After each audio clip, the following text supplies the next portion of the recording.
With EV batteries in particular, because there are specific formulations that they're trying to produce for their own specific customers, they have to navigate reporting for both water and air in a different way than we would approach it for other manufacturers.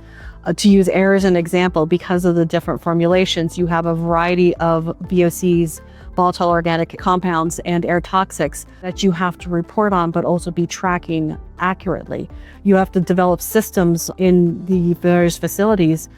to manage day-to-day operations in a way that's not going to cause challenges to the operators and that streamlines their job, makes their job simpler, but to make sure that you're capturing the information you need from a regulatory compliance perspective.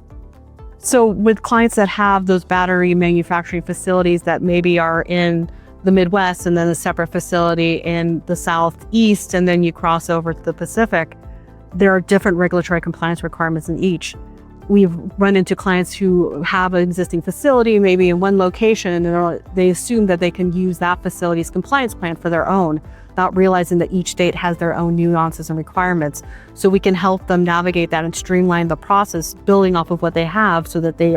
recognize it, but they can move forward and do it specific for their regulatory compliance requirements. Our understanding of that manufacturing process and how to permit it in a streamlined fashion is an important element that we bring as Geosyntec from our scientists and our engineers. And then again, having an understanding of the regulatory compliance in each specific location and how to navigate that is an important element we bring.